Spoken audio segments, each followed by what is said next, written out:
I neglected to talk about this final sequence of Jujutsu Kaisen's episode yesterday, and I felt like I needed to talk about it, especially since I've seen just a lot of conversation around Yuji's mental breakdown and just the atmosphere around it. And, I'm gonna let you hear the start of it for you could kind of get a gist of why people are really talking about this subject.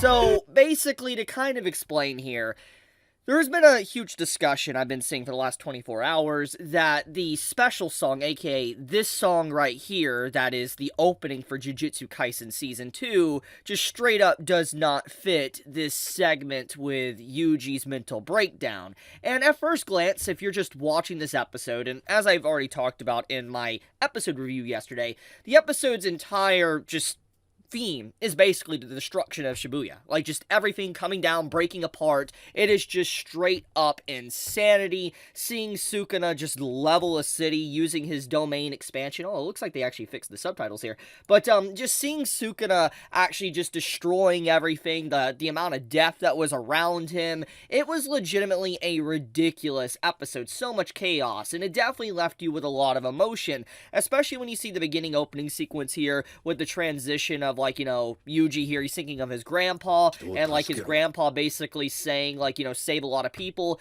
and then it transitions to Sukuna, and you get to see kind of the burning rubble after the fight with Jogo. There's clearly a lot of emotional messages here with layers that it is happening within this episode. And so when you get to this final segment here where Yuji is having literally a mental breakdown and he wants to die, and you start hearing, like, the main theme song, like, playing over it, it basically, it kind of made a lot of people, laugh at the scene, and it took them out of the moment. That is what I saw a lot of people saying. And I want to kind of give context here, because I already had a feeling of what was going on here with the emotions. Like, I liked the opening song playing over. I didn't really have any issue with it, which is why I didn't really talk about it yesterday in my episode review. I felt like it was a very good segment. But someone brought it to my attention earlier today.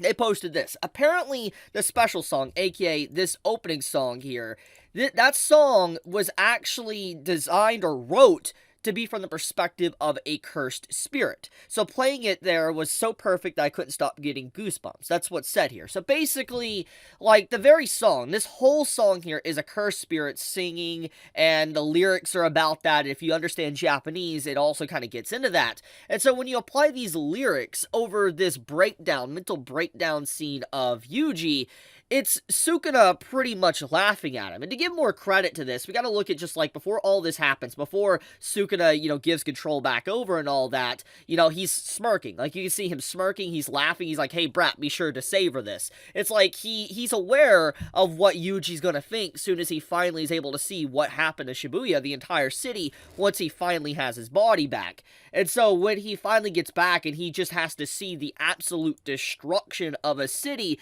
Sukuna, brought him to this place just to mock Yuji.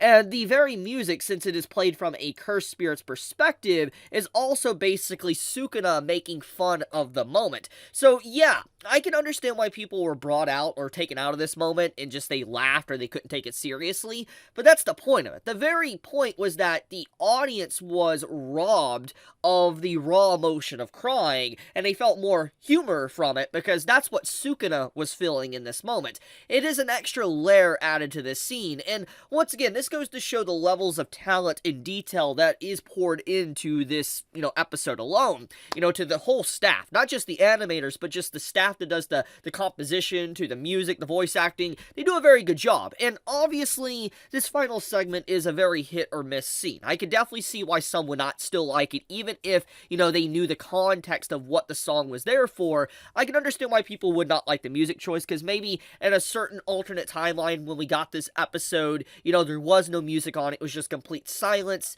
Yeah, it probably would be also very, very good. I mean, there's many scenes that kind of, do that very well. Like, let's think of iconic One Piece scenes and mental breakdowns. There's been a lot of stuff throughout anime, but, like, Luffy is a very iconic one. Seeing him break down, have that, like, just mental breakdown as he's slamming his fist on the ground or whatever, or, when a certain important character dies within the story. Basically, yeah, having no music and just the ambience and just, like, the silence, it adds a lot to it. And obviously we could have had this, because the silence could have been the echoes of basically everybody is dead. But at the same time, once again, this is a character like Sukuna and Yuji. Sukuna has taken everything from Yuji. Like, you really think about the very core essence of the series and what Yuji's character stands by. Like, for instance, his goal was to basically save as many people as he can, to have a good death. He wanted to have a good death and basically save as many people, okay? That's literally what Yuji wanted. And that was his grandpa's dying wish, wanted to see his grandson be able to save people.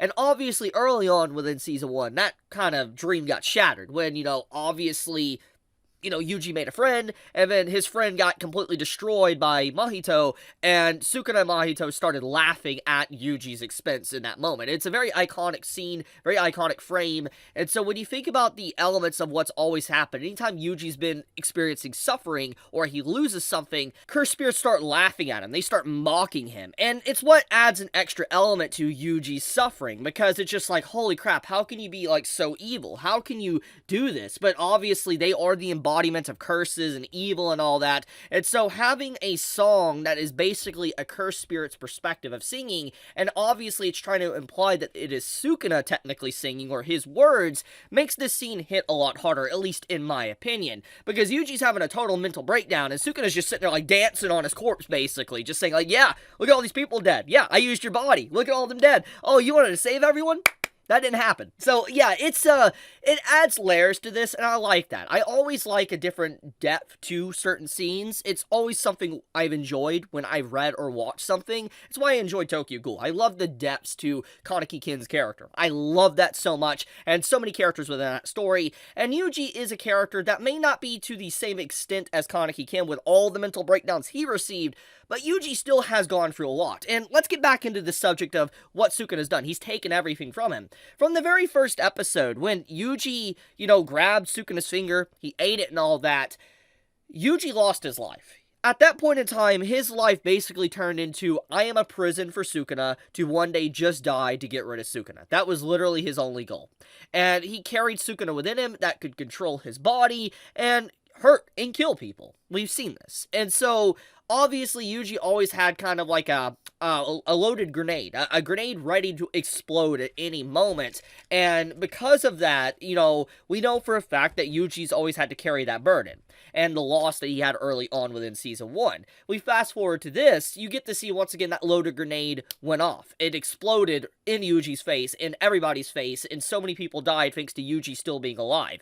So, at this point in time, Yuji's mindset, he believes the only way that, people can be safe, or he can save people, is by probably being dead. That's the only way that, he could potentially keep people alive. It's because Sukuna's within him, and as long as he's alive, Sukuna will continue to hurt people, and so Yuji's very self-esteem, his life, he doesn't care about it no more. That's exactly what this very moment really represents, and just how much Sukuna has taken everything from this man. And I like the elements of Yuji's character. I know it's very easy for a lot of people to say Yuji isn't the MC, even though he is. And let's kind of get into that briefly. Anime only, don't worry, I'm not gonna spoil anything from the manga. Just, what's very interesting about Yuji as a character is that, Yuji isn't a typical template for a shonen MC. And hear me out, okay? There has been many times within stories that characters do lose stuff. One Piece is a good example. Even Naruto's had this. Bleach has had this. There's characters that lose things. But Yuji is a character that continuously loses things. He doesn't really get many wins whatsoever. Actually, pretty much none at this point. Anything that really is significant, he doesn't really win. And obviously this can make it to where you don't have interest in the character, because obviously you want to see your MC win. You want to see your MC succeed, and that's a big detail. When you think of shonen stories in general, what they're supposed to represent, they're supposed to represent hope, and the ability to accomplish the impossible. Any shonen story you could pick out of the bunch, for instance, Naruto, One Piece, or Bleach, and you could kind of see those elements saturated within its literature. And obviously, Jujutsu Kaisen does have elements of that. But Yuji is a character that continuously takes L's and is pushed into the dirt to show that, you're special, alright. You're special by just causing so much death around you, and your very existence is a curse. That's pretty much how he feels about himself, and what, the audience can view his character like. And so he becomes someone that people make fun of, or they don't care too much about, because of just his very role in the story. He's sidelined in his own story, not because he's badly written, but because that is way, the author wants to write Yuji's character. That, his character is being showcased from a different perspective from a normal shonen MC. And that's why I like Yuji. I think, honestly, in terms of modern shonen, technically Jujutsu Kaisen isn't really modern anymore. I mean, it's like, oh man, it's like 7 years old now? I don't know how old Jujutsu Kaisen is, but it's been a long time. And so I wouldn't necessarily call this a modern shonen, but I guess the current gen, okay? Current gen shonen. Yuji is probably my favorite current gen. I'm not talking about old gen with the stuff with One Piece, Bleach, Dragon Ball, all that type of stuff. I'm just talking about, like, this current gen. Like, Jujutsu Kaisen and Chainsaw Man to My Hero and all that, Black Clover. That's what I'm talking about, for clarification. Denji's really good, too, from Chainsaw Man, but Yuji really hits a different spot for me, because I like seeing a character just continuously getting ripped apart. Call me malicious, but I like seeing that. I think it's very fascinating seeing a character just continuously destroyed and having to pick themselves back up when the world literally shoves them into the dirt. It's why I like Tokyo Ghoul. I loved the journey of Tokyo Ghoul, seeing characters literally just crushed into the ground, and no matter what they do, they cannot get out of that hole. And Yuji's kind of an example of that. He cannot get out of that hole of darkness at all. So yeah, back onto the main topic though. This opening sequence, or, this ending sequence with the opening song does a lot for, I think, the story and Yuji as a character. There's a lot of layers to here, and like I said, the reason why I didn't talk about this yesterday is because I really saw no problems with this, but I saw a lot of complaints around this. Like, people really said that the song took, them out of the episode, but I can understand. Choice of music, taste, all that. But I think that the message here definitely is important, and I do like that. So I'll leave it at that. Thank you so much for watching. May all of you have a fantastic day or night wherever you live. Be safe, stay healthy. Chibi out.